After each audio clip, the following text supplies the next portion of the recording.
नगरमध्ये मी बौद्ध धम्म परिषदेच्या निमित्ताने आज आलेलो आहे आणि बौद्ध धम्म हा जगाला शांतीचा संदेश देणारा हा एक विचार आणि सर्व जगामध्ये अनेक विचारवंत झाले. हेच विश्व शांतीचा संदेश देणारे आहे आणि बाबासाहेब आंबेडकरांनी बौद्ध धम्माची दीक्षा यासाठी केली. समाजामध्ये विषमता होती, दलित समाजावर अन्याय होत होता, अनटचॅबिलिटी त्या काळामध्ये फार मोठ्या प्रमाणात होती आणि माणसानेच माणसाला अनटचॅबल ठरवणं होत. आणि सिद्धार्थ सिद्धोधन राजाच्या कुटुंबामधले सिद्धार्थ होते, ते क्षत्रिय होते. त्यांनी पाहिलं होतं की समाजामध्ये विषमता दिसते आहे आणि या विषमतेवरती मार्ग शोधला पाहिजे. म्हणून त्यांनी बोधगया या ठिकाणी तपश्चर्याला सुरुवात केली आणि अनेक दिवस तपश्चर्या केल्यानंतर त्यांना ज्ञानप्राप्ती झाली आणि ती ज्ञानप्राप्ती बुद्धिझमच्या माध्यमातून जगासमोर मानवासमोर आली. सर्व इतिहास आहे.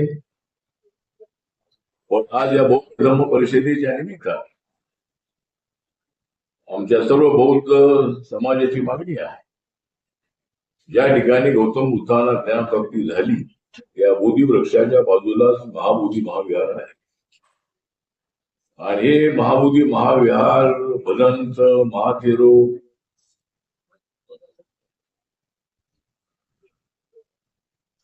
अनागारी श्रीलंकेचे होते, हे मोठे बौद्ध भिक्खू होते.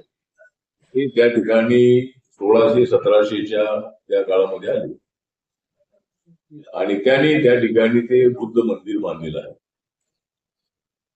महाबोधी महाविहाराचा कायदा जो आहे हा कायदा 1949 मध्ये झाला, बिहार असेंब्लीचा कायदा. आणि तो कायदा असा आहे की तो ऍक्ट असा आहे की 4 लोक हिंदू आणि कलेक्टर हिंदू असेल तर त्याचा अध्यक्ष, अशी रचना त्या ऍक्ट मध्ये आहे. तर आता आमची म्हणजे सगळ्या बौद्धांची मागणी अशी आहे की या ठिकाणचे सगळे ट्रस्टी बुद्धिस्ट असतात, त्याचा चेअरमन असावा. आणि हा 1949चा जो ऍक्ट आहे हा ऍक्ट बाबासाहेबांनी संविधान दिलं 26 नोव्हेंबर 1949 ला ड्राफ्ट आणि त्यानंतर 2 महिन्यानंतर 26 जानेवारी 1950 ला संविधान स्वीकारण्यात आलं. त्याच्या अगोदरचा ऍक्ट आहे. त्यामुळं बिहार सरकारकडं आम्ही मागणी केलेली आहे. मी माननीय मुख्यमंत्री नितीश कुमार यांना भेटलेलो आहे, या ठिकाणचे गव्हर्नर यांना भेटलेलो आहे, त्यानंतर माननीय प्रधानमंत्री नरेंद्र मोदी यांना सुद्धा मी निवेदन 4 महिन्यात दिलेलं आहे. आणि आमच्या सर्व बौद्धांची मागणी अशी आहे की कुणावर अन्याय करण्याची भूमिका आमची नाही.